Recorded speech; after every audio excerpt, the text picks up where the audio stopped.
କିନ୍ତୁ ରାସନ କାର୍ଡ଼କୁ ନେଇ ବହୁତ ବଡ଼ ଗୋଟେ ଅପଡ଼େଟ୍ ଆସିଯାଇଛି, ଯାହାକି ମାନ୍ୟବର ଖାଦ୍ୟ ଯୋଗାଣ ମନ୍ତ୍ରୀ କହୁଛନ୍ତି ଯେ ଏଇମାନଙ୍କର ରାସନ କାର୍ଡ଼ଟି କଟିଯିବ ଯଦି ଆପଣଙ୍କ ଘରେ ଏହିସବୁ ଜିନିଷ ରହିଛି। ମୁଖ୍ୟତଃ ଯଦି ଆପଣଙ୍କ ଘରେ ଏଇ 10ଟି ଜିନିଷ ରହିଛି ତାହେଲେ ଆପଣଙ୍କର ଯେଉଁ ରାସନ କାର୍ଡ଼ ରହିଛି ସେ ରାସନ କାର୍ଡ଼ଟି କଟିଯିବ।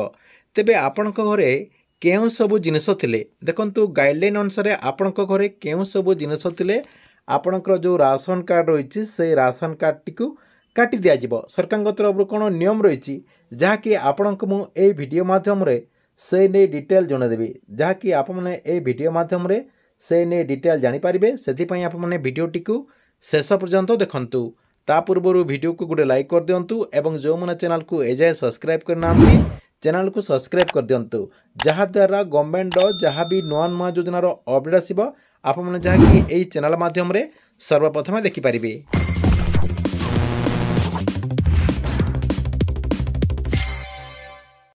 ଆପଣଙ୍କ ଘରେ କେଉଁ ସବୁ ଜିନିଷ ଥିଲେ ଆପଣଙ୍କର ଯେଉଁ ରାସନ କାର୍ଡ଼ ରହିଛି ସେଇ ରାସନ କାର୍ଡ଼ଟି କଟିଯିବ। ଦେଖନ୍ତୁ ଆପଣମାନଙ୍କୁ ମୁଁ କହିଦେଉଛି ଯେ ଆପଣଙ୍କ ଘରେ ଯଦି ଏଇ 10ଟି ଜିନିଷ ଥିବ ଆପଣଙ୍କର ରାସନ କାର୍ଡ଼ଟି କଟିଯିବ। ଦେଖନ୍ତୁ ଏଇ ନେଇ ଆପଣଙ୍କର ଅପଡ଼େଟ୍ ମଧ୍ୟ ଆସିଯାଇଛି, ଘରେ ଏହି 10ଟି ଜିନିଷ ଥିଲେ କଟିବ ରାସନ କାର୍ଡ଼। ତାପରେ ଦେଖନ୍ତୁ ଆପଣଙ୍କର ଫାଷ୍ଟ ରହିଛି ସରକାରୀ ଚାକିରି କରୁଥିଲେ। ଯଦି ଆପଣଙ୍କ ଘରରେ କେହି ଯଦି ସରକାରୀ ଚାକିରି କରିଛନ୍ତି ତାହେଲେ ତାଙ୍କର ଯେଉଁ ରାସନ କାର୍ଡ଼ ରହିଛି ସେ ରାସନ କାର୍ଡ଼ଟି କଟିଯିବ। ତା ସହିତ କେଉଁମାନଙ୍କର କଟିବ, ଯେଉଁମାନଙ୍କର ଘରେ 4 ଚକିଆ ଗାଡ଼ି ରହିଛି। ଯଦି ଆପଣଙ୍କ ଘରେ 4 ଚକିଆ ଗାଡ଼ି ରହିଛି ତାହେଲେ ଆପଣଙ୍କର ଯେଉଁ ରାସନ କାର୍ଡ଼ ରହିଛି ସେ ରାସନ କାର୍ଡ଼ଟି ମଧ୍ୟ କଟିଯିବ। ତେବେ ଆଉ କେଉଁମାନଙ୍କର କଟିବ, ଦେଖନ୍ତୁ 3 ନମ୍ବର ରହିଛି ଯଦି ଆପଣମାନେ ଏସି ବ୍ୟବହାର କରୁଛନ୍ତି। ଦେଖନ୍ତୁ ଏଇଠି ଆପଣଙ୍କର 3 ନମ୍ବର ରହିଛି ଯଦି ଆପଣମାନେ ଏସି ବ୍ୟବହାର କରୁଛନ୍ତି। ଆପଣଙ୍କ ଘରେ ଯଦି ଏସି ବ୍ୟବହାର କରୁଛନ୍ତି ତେବେ ମଧ୍ୟ ଆପଣଙ୍କର ଯେଉଁ ରାସନ କାର୍ଡ଼ ରହିଛି ସେଇ ରାସନ କାର୍ଡ଼ଟି ମଧ୍ୟ ସେଇ ପ୍ରୋସେସ୍ରେ ଆପଣଙ୍କର କଟିଯିବ।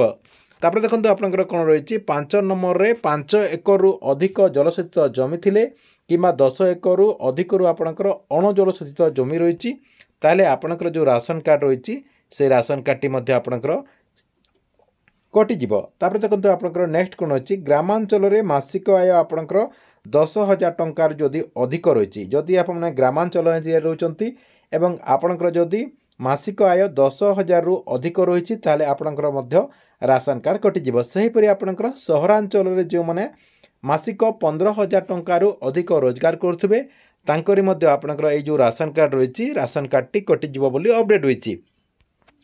ତାପରେ ନେକ୍ସଟ ରହିଛି ଯଦି ଆପଣମାନେ ଇନକମ୍ ଟ୍ୟାକ୍ସ ବୁଝୁଛନ୍ତି, ଯଦି ଆପଣମାନେ ଆୟକର ଦାତା ହେଇଛନ୍ତି ତାହେଲେ ଆପଣଙ୍କର ଯେଉଁ ରାସନ କାର୍ଡ଼ ରହିଛି ସେଇ ରାସନ କାର୍ଡ଼ଟି ମଧ୍ୟ ଆପଣଙ୍କର କଟିଯିବ। ତାପରେ ଆପଣଙ୍କର କ'ଣ ରହିଛି ଆପଣଙ୍କର ପ୍ଲଟ୍ ଫ୍ଲାଟ୍ କିମ୍ବା ଘର ସମେତ ଆପଣଙ୍କର 100 ବର୍ଗ ମିଟରରୁ ଅଧିକ ଜାଗା ରହିଛି ତାହେଲେ ଆପଣଙ୍କର ମଧ୍ୟ ରାସନ କାର୍ଡ଼ କଟିଯିବ। ଯେଉଁମାନଙ୍କର ଫ୍ଲାଟ୍ ରହିଛି କିମ୍ବା ଆପଣଙ୍କର ଘର ରହିଛି ଏବଂ ଆପଣଙ୍କର ଯଦି 100 ବର୍ଗ ମିଟରରୁ ଅଧିକ ଜାଗା ରହିଛି ତାହେଲେ ଆପଣଙ୍କର ରାସନ କାର୍ଡ଼ ମଧ୍ୟ କଟିଯିବ ବୋଲି ଅପଡ଼େଟ୍ ହୋଇଛି। ତାପରେ ଦେଖନ୍ତୁ ଆପଣଙ୍କର ନେକ୍ସଟ କ'ଣ ରହିଛି, ମାସିକ ଯଦି ଆପଣଙ୍କର 300 ୟୁନିଟ୍ରୁ ଅଧିକ ଯଦି ଆପଣଙ୍କର ବିଜୁଳି ବିଲ୍ ଆସିଛି, ଯେଉଁମାନଙ୍କର 300 ୟୁନିଟ୍ରୁ ଅଧିକ ଯଦି ଆପଣଙ୍କର ବିଜୁଳି ବିଲ୍ ଆସିବ ତାହେଲେ ଆପଣଙ୍କର ରାସନ କାର୍ଡ଼ ମଧ୍ୟ କଟିଯିବ। ଏ ନେଇ ମଧ୍ୟ ଆପଣଙ୍କର ଅପଡ଼େଟ୍ ହୋଇଛି। ତା ସହିତ ଯେଉଁମାନେ ଭୁଲ ଡକୁମେଣ୍ଟ ଦେଇକି ଆଗରୁ ରାସନ କାର୍ଡ଼ ପାଇଛନ୍ତି ସେମାନଙ୍କର ମଧ୍ୟ ରାସନ କାର୍ଡ଼ କଟିଯିବ ବୋଲି ଏଇଠି ଦେଖନ୍ତୁ ଆପଣଙ୍କର ଅପଡ଼େଟ୍ ହୋଇଛି। ଯେଉଁମାନେ ଭୁଲ ଡକୁମେଣ୍ଟ ଦେଇକି ପୂର୍ବ ସରକାର ସମୟରେ ଯଦି ଆପଣ ଭୁଲ ଡକୁମେଣ୍ଟ ଦେଇକି ରାସନ କାର୍ଡ଼ ପାଇଥିଲେ ତେବେ ଆପଣମାନେ ଆଉ ସେଇ ରାସନ କାର୍ଡ଼ଟି ପାଇପାରିବେନି, ଆପଣଙ୍କର ନାଁଟି ରାସନ କାର୍ଡ଼ ଲିଷ୍ଟରୁ କଟିଯିବ। ତାପରେ ଦେଖନ୍ତୁ ଆପଣଙ୍କର ନେକ୍ସଟ ରହିଛି ଲାଇସେନ୍ସ ପ୍ରାପ୍ତ ଯଦି ଆପଣଙ୍କ ପାଖରେ ଅସ୍ତ୍ରଶସ୍ତ୍ର ରହିଛି, ଯେଉଁମାନଙ୍କ ପାଖରେ ଲାଇସେନ୍ସ ପ୍ରାପ୍ତ ଅସ୍ତ୍ରଶସ୍ତ୍ର ସରକାରଙ୍କ ତରଫରୁ ଲାଇସେନ୍ସ କରିକି ଯଦି ଆପଣ ଅସ୍ତ୍ରଶସ୍ତ୍ର ଘରେ ରଖିଛନ୍ତି ତାହେଲେ ଆପଣଙ୍କର ଯେଉଁ ରାସନ କାର୍ଡ଼ ରହିଛି ସେ ରାସନ କାର୍ଡ଼ଟି ମଧ୍ୟ କଟିଯିବ, ଆପଣମାନେ ରାସନ ସାମଗ୍ରୀ ପାଇପାରିବେ ନାହିଁ। ତାପରେ ଆପଣଙ୍କର କ'ଣ ରହିଛି ଲାଷ୍ଟରେ ଦେଖନ୍ତୁ ଇ କ୍ୟାସ୍ ଯଦି ଆପଣ ନ କରିଥିବେ ଆପଣଙ୍କର ରାସନ କାର୍ଡ଼ ମଧ୍ୟ କଟିଯିବ। ଦେଖନ୍ତୁ ଆପଣମାନେ ଯଦି ଏପର୍ଯ୍ୟନ୍ତ ଇ କ୍ୟାସ୍ କରିନାହାନ୍ତି, ଦେଖନ୍ତୁ ସରକାରଙ୍କ ତରଫରୁ କୁହାଯାଉଛି ଯେ ଯେଉଁମାନଙ୍କ ପାଖରେ ରାସନ କାର୍ଡ଼ ରହିଛି ସେମାନେ ଯାହାକି ଇ କ୍ୟାସ୍ ପ୍ରୋସେସ୍ଟିକୁ କମ୍ପ୍ଲିଟ୍ କରିଦିଅନ୍ତୁ। ଯଦି ଆପଣମାନେ ଏପର୍ଯ୍ୟନ୍ତ ଇ କ୍ୟାସ୍ଟିକୁ କରିନାହାନ୍ତି ଆପଣମାନେ ଇ କ୍ୟାସ୍ଟିକୁ କରିଦିଅନ୍ତୁ, ଯାହାକି ଆପଣଙ୍କର 31 ମାର୍ଚ୍ଚ ୟାର ଲାଷ୍ଟ ଡେଟ୍ ରହିଛି। 31 ମାର୍ଚ୍ଚ ୟାର ଲାଷ୍ଟ ଡେଟ୍ ରହିଛି। ଆପଣମାନେ 31 ମାର୍ଚ୍ଚ ଭିତରେ ଆପଣଙ୍କର ଯେଉଁ ଇ କ୍ୟାସ୍ ରହିଛି ଇ କ୍ୟାସ୍ ପ୍ରୋସେସ୍ଟିକୁ କମ୍ପ୍ଲିଟ୍ କରିଦିଅନ୍ତୁ। ଇ କ୍ୟାସ୍ଟିକୁ କମ୍ପ୍ଲିଟ୍ କରିଦେଲା ପରେ ଆପଣମାନେ ଯାହାକି ରାସନ ସାମଗ୍ରୀ ପାଇପାରିବେ। ଯେଉଁମାନେ ଆପଣଙ୍କର ଇ କ୍ୟାସ୍ କରିନଥିବେ ସେମାନଙ୍କର ନାଁ ଯାହାକି ରାସନ କାର୍ଡ଼ ଲିଷ୍ଟରୁ କଟିଯିବ।